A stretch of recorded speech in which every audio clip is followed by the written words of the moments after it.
नमस्कार. राणीज किचनमध्ये तुम्हा सर्वांचा खूप खूप स्वागत आहे. आज मी या ठिकाणी बनवणार आहे उडदाचे लाडू, जे बनवायला खूप सोपे आहेत आणि खायला खूप छान लागतात. हे हिवाळ्यात स्पेशल लाडू आहेत. हिवाळ्यामध्ये आवर्जून आपल्याला उडीद आणि डिंक खायला हवं, म्हणून या ठिकाणी स्पेशली हे उडदाचे लाडू बनवले जातात. पण हे बनवायला खूप सोपं आहे. चला रेसिपीला सुरुवात करूया. या ठिकाणी मी 1 किलो उडदाची डाळ घेतलेली आहे. आता या डाळीला आपल्याला एका सुती कपड्यामध्ये टाकून याला छान पुसून घ्यायचं आहे. कारण याच्यावरची जी काही पांढरं पावडर वगैरे असतं, केमिकलचं पावडर लावतात ना, ते पावडर संपूर्ण निघून जाण्यासाठी आपल्याला असं छान या ठिकाणी पुसून घ्यायचं आहे. तुम्ही याला पहिल्या दिवशी स्वच्छ धुवून वाळू घातलात तरी चालेल, पण या ठिकाणी मी याला सुती कपड्यामध्ये छान असं पुसून घ्यायचं आहे. बघू शकता किती एकदम असं पांढरं पांढरं निघत आहे. या ठिकाणी आता पुसून झालेला आहे. आता याला मी गॅसवरती एक पॅन ठेवलेला आहे. त्याच्यामध्ये ही डाळ टाकून याला खमंग भाजून घ्यायची आहे. डाळ करपू द्यायचा नाही, मध्यम गॅसवरती याला आपल्याला छान खमंग कलर बदलेपर्यंत भाजून घ्यायचा आहे. हे पहा, याचा रंग छान बदललेला आहे आणि एकदम खरपूस खमंग भाजलेला आहे. करपलेला नाही, पण अगदी खमंग हे भाजलेलं आहे. आता याला एका प्लेटामध्ये काढून याला थंड करून घ्यायचं आहे. आता हे डाळ थंड होईपर्यंत मी या ठिकाणी 1/2 किलो खोबरं घेतलेले आहे. ताजे खोबऱ्याचे वाटे आणलेले आहेत स्वच्छ. हे खोबरं आपल्याला खिसून घ्यायचं आहे. तुम्ही आयते खिसलेले किससुद्धा आणू शकता, पण या ठिकाणी असं जर वाटे आणून जर आपण खिसलो ना, त्याच्यामध्ये जे तेल असतं ते भरपूर तेल आपल्याला भेटतं. बाहेर जर आपण खिसलेलं आणलो तर किती दिवसाचं खिसलेलं असतं ते माहीत नसतं. त्याच्यामधलं संपूर्ण तेल उडालेलं असतं. त्याच्यामुळे आपल्याला हे शक्यतो घरी आणून खिसणीने खिसून घ्यायचं आहे ताजं ताजं. आणि खोबरं आणताना आपल्याला चेक करून घ्यायचं आहे बरं का. खोबरं बिलकुलसुद्धा खवट घ्यायचं नाही. आपल्याला थोडंसं खाऊन बघूनच खोबरं घ्यायचं आहे. तर या ठिकाणी बघू शकता संपूर्ण खोबरं खिसलेलं आहे. यानंतर या ठिकाणी डाळ थंड झालेली आहे. डाळ थंड झाल्यानंतर मी लगेच आता याला मिक्सरच्या भांड्यामध्ये घालून थोडं थोडं घालून वाटून घ्यायचं आहे. डाळ थोडं थोडं घातल्यामुळे काय होतं, पावडर छान एकदम बारीक होतं. म्हणून मी या ठिकाणी थोडं थोडं डाळ मिक्सरच्या भांड्यात घालून वाटून घेतलेली आहे. तर बघू शकता या ठिकाणी छान संपूर्ण हे 1 किलो जे डाळ आहे ते वाटून घेतलेलं आहे. यानंतर आता या ठिकाणी काही ड्रायफ्रूट्स घेतलेले आहेत. बदाम घेतलेले आहेत, खसखस घेतलेला आहे आणि या ठिकाणी काजू घेतलेले आहेत आणि डिंक घेतलेला आहे. या ठिकाणी प्रमाण तुम्ही ड्रायफ्रूटचा कमी जास्त करू शकता. मी 200 ग्राम घेतलेला आहे. काजू 200 ग्राम, बदाम 200 ग्राम आणि 4 चमच खसखस घेतलेला आहे. आणि डिंक जे आहे ते 1/2 किलो घेतलेलं आहे. डिंकाचं प्रमाण थोडंसं जास्तच हवं आहे. आणि खोबरं या ठिकाणी 1/2 किलो घेतलेलंच आहे. यानंतर आता 1 वाटी तूप घेतलेलं आहे. हा घरचा तूप आहे. हेच तूप आपल्याला वापरायचं आहे. आता या ठिकाणी आपण कोरडे जिन्नस आधी भाजून घ्यायचं आहे. त्याच्यामुळे सर्वप्रथम मी खसखस भाजून घेतलेला आहे. खसखस भाजायला जास्त वेळ लागत नाही. थोडंसं गरम पातेलं ह्याच्या पॅनमध्ये टाकले की ते लगेच चुटचुट झाले की लगेच काढायचं. खसखस काढून घेतले यानंतर लगेच खोबरं भाजून घ्यायचं. खोबऱ्याला सुद्धा छान रंग बदलेपर्यंत खरपूस भाजून घ्यायचं आहे. आपल्याला हे भाजताना गॅस मिडियम ठेवायचा आहे. कमी गॅस केला तर लवकर भाजत नाही आणि फुल गॅस केला तर करपून जाते. त्यासाठी आपल्याला सतत हलवत मिडियम गॅसवरती हे संपूर्ण जे ड्रायफ्रुट्स आहेत ते भाजून घ्यायचं आहे. तर बघू शकता खोबऱ्याचा रंग सुद्धा छान सोनेरी झालेला आहे. त्याला सुद्धा काढून घेतलेला आहे. आता त्याच पॅनमध्ये काय करणार आहे, 1 ते 2 चमच आपल्याला तूप घालायचं आहे. तूप घातल्यानंतर त्या तुपामध्ये आपल्याला हे बदाम जे आहेत भाजून घ्यायचे आहेत. थोडंसंच तूप लागत आहे. 1 ते 2 चमच तूप टाकून छान खरपूस होईपर्यंत हे बदाम भाजून घ्यायचे आहेत. बदाम भाजल्यानंतर ते फुटतात. जसे शेंगदाणे तेलात तळल्यानंतर ते फुटतात, चुटचुट आवाज येतो ना, बदाम तसंच भाजल्यानंतर चुटचुट आवाज येतो तेव्हा काढून घ्यायचं. लगेच त्याच तुपामध्ये काजू घातलेला आहे. काजू भाजायला जास्त वेळ लागत नाही. काजू लवकरच भाजतं. तेलात टाकल्या तर त्याचं लगेच रंग बदलायला चालू होतं. बघू शकता तेल गरम होता, तूप गरम होता, म्हणून पटकन काजू भाजले. याला सुद्धा आता काढून घ्यायचं आहे. रंग बघू शकता किती छान आलेला आहे काजूला. आता यानंतर त्याच पॅनमध्ये परत आणखीन 2 चमच तूप टाकणार आहे. याच पॅनमध्ये आपल्याला आता डिंक तळून घ्यायचं आहे, म्हणून थोडंसं तूप जास्त टाकायचं. तूप जास्त टाकल्यामुळे डिंक तळायला चांगली मदत होते. यानंतर संपूर्ण डिंक एकसाथ टाकणार नाही, थोडं थोडं करून या ठिकाणी तळून घेणार आहे. डिंक थोडं थोडं तळल्यामुळे काय होतं, डिंक छान फुलते. सर्व जर एकत्र तळून घेतलं तर ते डिंक तेवढं छान फुलणार नाही. त्याच्यामुळे 2-3 बॅचमध्ये आपल्याला हे डिंक तळून घ्यायचं आहे. बघू शकता छान असं डिंक तळलेलं आहे.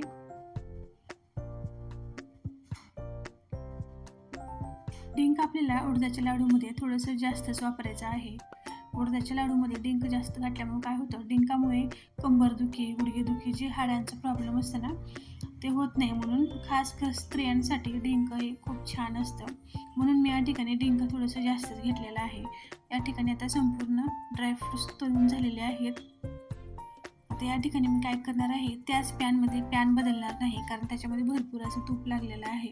म्हणून त्याच पॅनमध्ये मी काय करते, जे आपण उडदाचं पीठ दळून ठेवलेलं होतं ते घालणार आहे. या ठिकाणी संपूर्ण पीठ एकसाथ घालून या ठिकाणी भाजून घेणार आहे. मी 4 ते 5 चमच तूप टाकले होते. तुम्ही तूप तुमच्या आवडीनुसार टाकू शकता. कोणी कोणी काय करतं, उडदाचं पीठ भाजण्यासाठी भरपूर तूप याच ठिकाणी घालतं, पण मी तसं करणार नाही. मी नंतर जेव्हा आपण लाडू बांधतो, लाडू बांधताना थोडं थोडं तूप टाकून लाडू बांधणार आहे. काही जण याच्यामध्ये भरपूर असं तूप टाकतात, जास्त तूप टाकून या ठिकाणी भाजून घेतात आणि नंतर तसंच त्याला लाडू बांधतात. जास्तची वेगळी पद्धत असते. पण या ठिकाणी मी आधी पिठाला छान खमंग भाजून घेणार आहे. पिठाला सुद्धा आपल्याला मंद गॅसवरती भाजून घ्यायचं आहे रंग बदलेपर्यंत. सुरुवातीला असं गुठळ्या होतात, जसं पीठ भाजताना तसं तसं हे गुठळ्या आपोआप कमी होतात. मिडियम गॅसवरती पीठ आपल्याला छान खमंग भाजायचं आहे. जितकं पीठ छान भाजलं ना, लाडू तितके छान चविष्ट लागतात. बघू शकता या ठिकाणी छान असं हे पीठ भाजलेलं आहे. पीठ भाजलं की इतकं छान ह्याचं सेंट येतं ना, एकदम पूर्ण घर सगळ्या पिठाचं असं जे आहे वास दरवळतं. तर बघू शकता या ठिकाणी पीठ सुद्धा छान असं खमंग भाजलेलं आहे. आता या ठिकाणी मी गॅस बंद करते. रंग बघा किती छान आलेला आहे. गॅस बंद करून आता मी हे पीठ जे आहे ते परातीत काढून घेते, जेणेकरून ते त्याच्यामध्ये आपल्याला सर्व जिन्नस टाकता येतात. आता सर्वप्रथम आपल्याला जे ड्रायफ्रूट्स तळून घेतलं होतं ते बारीक करून घ्यायचं आहे. काजू आणि बदाम मी एकसाथ बारीक करते. डिंक जे आहे ते नंतर बारीक करायचं, कारण डिंक जे आहे ते चिकट असतं, त्याच्यामुळे काजू बदाम लवकर बारीक होत नाहीत. म्हणून काजू बदाम बारीक करते. याच्याचमध्ये मी खसखस टाकणार आहे, म्हणजे खसखससुद्धा काजू बदामसोबतच चांगलं बारीक होऊन जाईल. हे पहा या ठिकाणी असं छान बारीक करून घेतलेलं आहे. काजू बदाम जे आहे एकदम बारीक पेस्ट करायचं नाही बरं का. थोडंसं रवापेक्षा पण थोडंसं जाड ठेवायचं. त्याच्यामुळे काय होतं, जेव्हा आपण लाडू खाताना जेव्हा तोंडात ते ड्रायफ्रूट्स काजू बदाम येतात ते खूप छान लागतं. त्यानंतर मी डिंकसुद्धा असंच वाटून घेतलेलं आहे. काजू बदाम वाटून झाल्यानंतर लगेच डिंक वाटून घेतलेलं आहे. डिंकसुद्धा पटकन वाटतं, जास्त वेळ लागत नाही.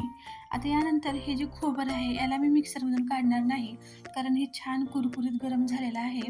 म्हणून ह्याला हाताने जर आपण चोळलं तर हे छान बारीक होतं. बघू शकता या ठिकाणी हातानेच चोळले मी, तर छान बारीक झालेलं आहे. आता हे संपूर्ण जिन्नस जे आहेत ते आपल्याला पिठामध्ये घालायचे आहेत. काजू बदामचा पेस्ट, डिंकाचा पेस्ट आणि हे जे खोबरं आहे हे सर्व आपल्याला पिठामध्ये घालून छान मिक्स करून घ्यायचं आहे. बघू शकता या ठिकाणी पीठ आणि ड्रायफ्रूट जे आहेत पूर्ण एकजीव होईपर्यंत आपल्याला मिक्स करायचं आहे. मिक्स करायला काही करायची नाही. आता या ठिकाणी हे बघू शकता छान मिक्स झालेलं आहे. आता ड्रायफ्रूट्स आणि पीठ एकजीव झालेलं आहे. आता याच्यामध्ये मी 1 किलो पिठी साखर घालणार आहे. आपली डाळ जितकी आहे तितकं साखर घालायचं, म्हणजे लाडू जे आहेत ते छान लागतात. जर तुम्हाला जास्त गोड आवडत नसतील, कमी गोड खाता तुम्ही, तर साखरेचं प्रमाण कमी करू शकता. पण 1 किलो पिठासाठी, 1 किलो डाळीसाठी 1 किलो साखर हे पुरेसं आहे. आता ही साखरसुद्धा याच्यामध्ये छान मिक्स करून घ्यायचं आहे. संपूर्ण पीठ आणि ते जे ड्रायफ्रूट्सचे जिन्नस आहेत आणि साखर हे दोन्ही आपल्याला छान असं एकजीव करून मिक्स करून घ्यायचं आहे. आणि थोडंसं आपल्याला हाताने सुद्धा असं चोळून मिक्स करायचं आहे, म्हणजे मध्ये जर थोडीशी काही गाठी असतील तर गाठी फुटतील. त्याच्यामुळे आपल्याला असं हातानं दोन्ही हातावर असं घेऊन आपण चोळायचं आहे, म्हणजे काय छान मिक्स होतं. साखर आणि पीठ हे एकजीव होतं. असं दोन्ही हातावर जर आपण घासलो ना, पीठ आणि साखर असं एकजीव होतं. त्याच्यामुळे थोडंसं आपल्याला असं हाताने सुद्धा चोळून मिक्स करायचं आहे. तर आता या ठिकाणी संपूर्ण पीठ छान मिक्स झालेलं आहे. आता आपल्याला लाडू बांधायला घ्यायचे आहेत. लाडू बांधण्यासाठी या ठिकाणी मी तूप जे आहे ते कढवून घेतलेलं आहे, कारण घट्ट तुपानं लाडू व्यवस्थित बांधता येत नाहीत आणि ते चिकट होतं. म्हणून या ठिकाणी तूप कढवून घेतलेलं आहे. आणि कढवून घेतलेलं तूप काय करायचं आहे, आपल्याला थोडं थोडं करून घालायचं आहे. कारण पीठ जास्त आहे या ठिकाणी, संपूर्ण तूप एकसाथ घालता येत नाही, म्हणून लागेल तितकं तूप तुम्ही याच्यामध्ये घालून लाडू बांधून घ्यायचा आहे. आता हे पहा, वरच्यावरी मी थोडंसं तूप घातलेलं आहे, म्हणजे वरच्या पिठात थोडंसं तूप घालून आपल्याला हे लाडू बांधून घ्यायचे आहेत. संपूर्ण तूप एकसाथ घालायचं नाही. आता या ठिकाणी वरच्या पिठाला मी तूप घालून मिक्स केलेलं आहे. आता याचा लाडू बांधून घेते. थोडं तूप घालून लाडू पाडल्यामुळे लाडू छान होतात. या ठिकाणी या लाडूला आपल्याला 400 ग्राम तूप लागलेलं आहे. तूप थोडंसं जास्तच लागतं या भाजणीला. लाडू बांधायला 400 ग्राम लागलेला आहे आणि तळण्यासाठी 1 छटाक लागलेला आहे, समजा 50 ग्राम, म्हणजे अर्धा किलोच्या आसपास तूप या ठिकाणी लागलेलं आहे. तर बघू, या ठिकाणी लाडू सहज वळता येत आहेत. सगळे खेळ तुपाचा आहे बरं का. जितकं तुम्ही तूप घालचाल तितके लाडू तुम्हाला सहज वळता येतील. जर तुम्ही तूप थोडे घातलात तर लाडू वळायला त्रास होईल, कारण तो कोरडं असतं ना, त्याच्यामुळे लाडू लवकर वळत नाही. जितकं तुम्ही तूप घालून लाडू वळसाल तितकं लाडू पटकन वळतं, पटकन लाडू तयार होतात. बघू शकता, या ठिकाणी छान असे अगदी सहज लाडू बांधता येत आहेत. असंच थोडं करून आपल्याला थोडं तूप घालून या ठिकाणी सर्व लाडू मी बांधून घेते. बघू शकता, एकदम छान असं लाडू तयार होत आहेत. तर या ठिकाणी संपूर्ण लाडू जे आहेत ते बांधून घेतलेलं आहे. बघू शकता, रंग खूप छान आलेला आहे. तर या ठिकाणी आपले हे उडदाचे लाडू तयार झालेले आहेत. छान खुसखुशीत आणि रवा या ठिकाणी आपले हे लाडू तयार झालेले आहेत. हिवाळा स्पेशल उडदाचे लाडू आपले या ठिकाणी बघा तयार झालेले आहेत. जर तुम्हाला ही माझी आजची रेसिपी आवडली असेल तर नक्कीच यूट्यूब चॅनलला लाईक, शेअर आणि सबस्क्राईब करावे. आणि तुम्ही सुद्धा या प्रकारे छान असा उडदाचे लाडू नक्की ट्राय करून बघा.